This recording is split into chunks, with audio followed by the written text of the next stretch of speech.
നമസ്കാരം. എൻ്റെ പേര് വാസുവാണ്. സ്ഥലം കാളികുളമ്പാണ്. പിന്നെ ഭാര്യയ്ക്ക് സുഖമില്ലായ്മയുണ്ട്. അപ്പം എപ്പോഴും ഞങ്ങളവിടെ പോകുന്നവരാണ്.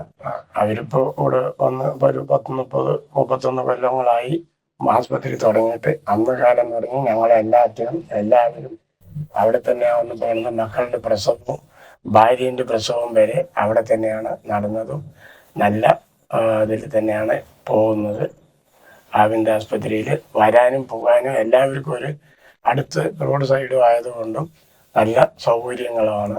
അവർ സ്റ്റാഫുകളും എല്ലാവരും നല്ല പെരുമാറ്റങ്ങളും. ഞങ്ങളും അവരുടെ അടുത്ത് അങ്ങനെയാണ് പോകുന്നത്. കൊല്ലങ്കോട് ചീരണി കാളുകൊണ്ടിലാണ് വീട്. വാസുവിന്റെ ഭാര്യയാണ്. ഞാൻ 14 വർഷമായി കിടപ്പ് രോഗിയാണ്. സ്പൈനൽ കോഡ് പോയി കിടക്കുകയാണ്. അതിൻ്റെ മുന്നേ 30 വർഷം ആയിട്ടും അവര് ഹോസ്പിറ്റലായിട്ടുള്ള ബന്ധമുണ്ട്. പിന്നെ ഡോക്ടറായിട്ടും എനിക്ക് ഒരുപാട് സഹായങ്ങൾ ചെയ്തിട്ടുണ്ട്.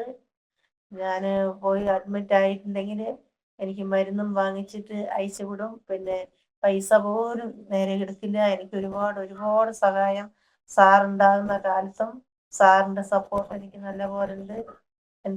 എൻ്റെ ഡെലിവറിയും അവിടെയായിരുന്നു. മോളുടെ ഡെലിവറിയും അവിടെയാണ്. പിന്നെ നമ്മൾക്ക് ഒരു വീട് പോലെ പോയി വരാനുള്ള ഒരു സ്ഥലമാണ്.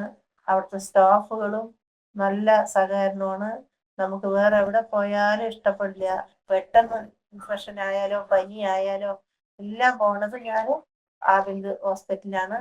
നല്ല പെരുമാറ്റമാണ്. ഡോക്ടറും മക്കളും അവരെല്ലാം നല്ല മുന്നിലേക്ക് വരട്ടെ. എല്ലാവരുടെ പ്രാർത്ഥനയും അനുഗ്രഹവും ഉണ്ടാവട്ടെ എന്ന് ഞാൻ പ്രാർത്ഥിക്കുന്നു. ഭാര്യ പറഞ്ഞതുപോലെ ആദ്യം തുടങ്ങി എല്ലാ കാര്യങ്ങളിലും ഞങ്ങൾ പോകുന്നതും വരുന്നതും വന്നതും ആണ്. അവർ എല്ലാവരും ഉയരങ്ങളിലേക്ക് വരട്ടെ. അവർ നല്ല പെരുമാറ്റമാണ്.